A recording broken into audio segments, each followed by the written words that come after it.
இன்னைக்கு நம்மளுடைய கிச்சன் கேபினட்ல சிறப்பு திரைப்படம்.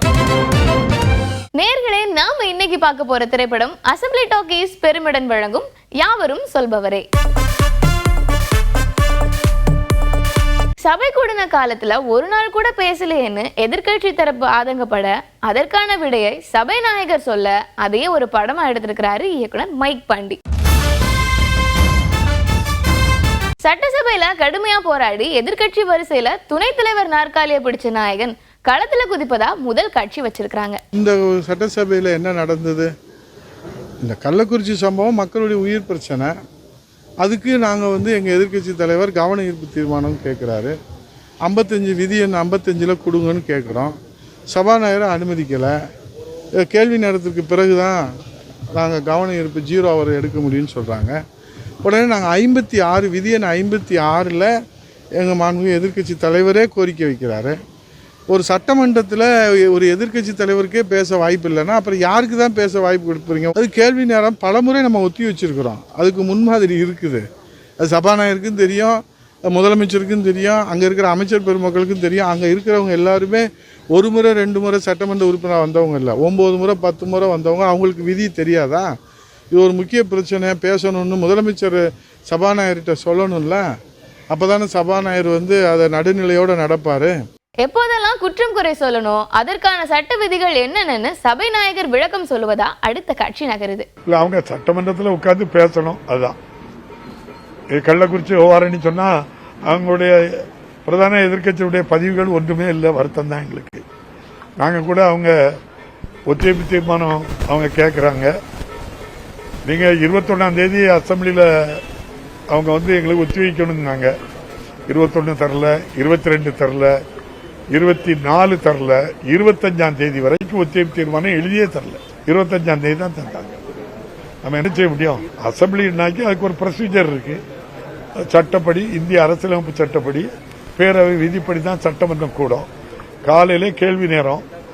கேள்வி நேரத்துக்கு முன்னாலே நீங்க வெளியே போகணும்னு தகராறு பண்ண நம்ம என்ன செய்ய முடியும்? எப்படியெல்லாம் சபைக்குள்ள போராடணும், ஆனாலும் பேச முடியலன்னு எதிர்கட்சி துணை நாயகன் அம்பெய்த அதற்கும் பதில் கிடைப்பதா விறுவிறுப்பா காட்சிகள் படமாக்கப்பட்டிருக்கு. இப்போ சட்டமன்றத்தில் எதிர்கட்சி தலைவர் பேசல, எங்கே போய் பேசுறது? அரசின் கவனத்துக்கு தானே கொண்டு வர்றோம்.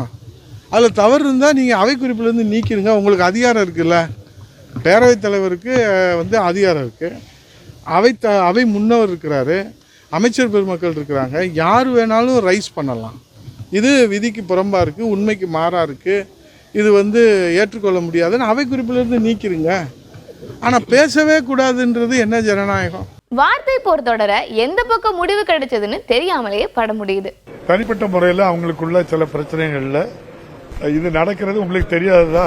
அதே நம்ம தலைவர் அசம்பிளில கேட்டு சொன்னாக்கி போன வருஷம் எவ்வளவு நடந்து, 10 வருஷத்துக்குள்ள என்ன நடந்ததுன்னெல்லாம் புள்ளி வர சொல்லுவாங்க. ஒரு அரசு மேல குற்றச்சாட்டு எப்ப சொல்லணும்னா, ஒரு சம்பவம் நடக்கு, நடவடிக்கை எடுக்கலன்னா சொல்லணும்.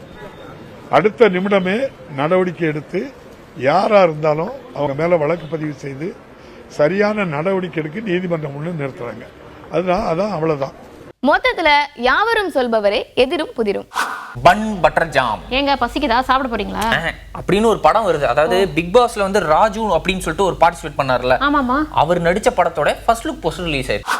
ஒரு படத்தோட பார்ட் 2 அப்படின்னு கொஞ்ச நாள்ல நிறைய பார்ட் 2 வந்துருச்சு. அது மாதிரி காளிதாஸ் 2 அந்த படமும் பூஜையோட தொடங்கி இருக்கு. சிவகார்த்திகேயன் அவர்கள் பூஜையை ஆரம்பிச்சு தொடக்கி வச்சிருக்காரு.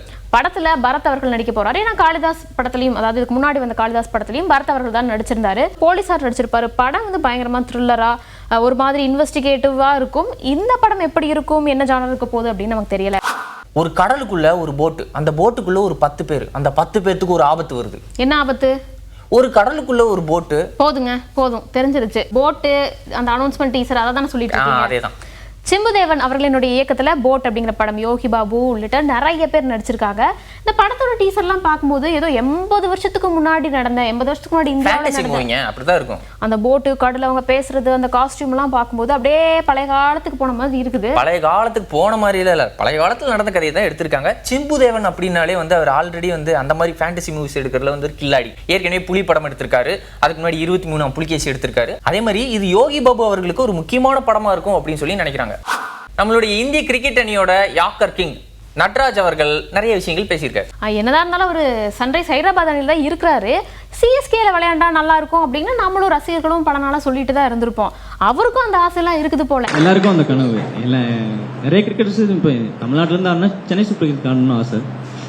பட் அது வந்து நம்ம கையில் எதுவும் கிடையாது. என்னதான் இருந்தாலும் அவர் எந்த டீம்ல இருந்தாலும் நல்லா விளையாடணும் அப்படின்னு தான் ரசிகர்கள்லாம் எதிர்பார்ப்பாங்க. வழக்கம் போல அவர் நல்லா விளையாடிட்டு தான் இருக்காரு. எனக்கு என்னன்னா SRH சூப்பர், அது ஒரு ஃபேமிலியாகவே ஆயிடுச்சு எனக்கு. லாஸ்ட் 8 வருஷமா அந்த டீம் கூட ட்ராவல் பண்ணுறேன். ஸோ ஆனால் எனக்கு ஆசை சிஎஸ்கே கண்டிப்பாக ஆசை இருக்கு, ஆடணும்னு ஆசை இருக்கு. தோனியை பத்தி நிறைய விஷயங்கள் பேசியிருக்காரு. நம்ம வந்து டிவியில தூரமா பார்க்கும்போது தோனி அவர்களை பார்த்து பயங்கரமா ஆச்சரியப்படுவோம். எப்படி இவ்வளவு கூலா இருக்கிறாரு, கேப்டன் கூலா இருக்கிறாரு, எப்படி எப்படி அப்படின்னு ஆச்சரியப்படும் இல்லையா? இவர் வந்து அவர் கூடவே இருந்திருக்காரு. அப்ப அதை பத்தி ஏதாவது ஒரு விஷயங்கள் பேசிப்பார்ல. தோனி பார்த்தா என்னன்னா, ஏன் அவங்க டீம் நல்லா பண்றாங்கன்னா அவர்கிட்ட இருந்து அந்த வைப் தான் ரொம்ப ரொம்ப எனர்ஜியா இருக்கு. அவர் பார்த்தாவே நம்ம டீமுக்காக பண்ணோம் அப்படிங்கிற ஒரு ஆட்டோமேட்டிக்கா அது உள்ளுணர்வு வருது. ஸோ அந்த மாதிரி ஒரு பாசிட்டிவ் மனிதர் அவரு. கிரிக்கெட் தலை பத்தி சொல்லியிருக்காரு. அதே மாதிரி சினிமால ஒரு தலை பத்தி, சாரி தலைன்னு சொல்லிட்டேன், ஏகே பத்தி ஏதோ சொல்லியிருக்காருமே. தலை சொல்லவே தேவையில்ல, ஸ்பெஷல். ஏன்னா தலை ரொம்ப நாள் பார்க்கணும்னு இருந்தேன். கொஞ்ச நாள் முன்னாடி நடராஜ் அவர்களினுடைய அந்த பர்த்டே பார்ட்டியில் அஜித் அவர்கள் இருந்தது, அந்த கேக் கூட்டி விடுற மாதிரியான பிக்சர்ஸ் எல்லாமே நம்ம பார்த்துருப்போம். எப்படி இவங்க 2 பேரும் எப்படி இங்கே போனாங்க அப்படின்னு எல்லாத்துக்குமே கொஞ்சம் ஆச்சரியமாக தான் இருந்துச்சு. அந்த மூமெண்ட்டை சூப்பராக நமக்கு வந்து எடுத்து சொல்லியிருக்காரு நடராஜ் அவர்கள். அவ்வளோ பெரிய மனுஷன் வந்து அவர் ஹம்பிளா எல்லாத்தையும் அவ்வளோ கேரா. இப்போ என்ன ஒரு ஃபெமிலியர் தெரியும், இப்போ வாஷிங்டன் வந்தால் தெரியும், முரளிதரன் சார் வந்தார் தெரியும். ஸோ அதை தவிர்த்து நிறைய பேர் வந்திருந்தாங்க. அவர்லாம் யாரும் எல்லாரையும் ஒரே மாதிரி பார்த்தாரு, அவ்வளோ கம்ஃபர்ட்டாக வச்சுக்கிட்டாரு. இன்னொன்று என்னன்னா, எனக்கு கேக் செலிப்ரேஷன் பண்ணி முடிச்சதுக்கப்புறம் எல்லாம் முடிஞ்சு டின்னெல்லாம் முடிச்சு கீழே வரும், எல்லாரோடைய கார் கதவை திறந்து அவர் எல்லாத்தையும் அனுப்பிட்டு அதுக்கப்புறம் தான் போனார்.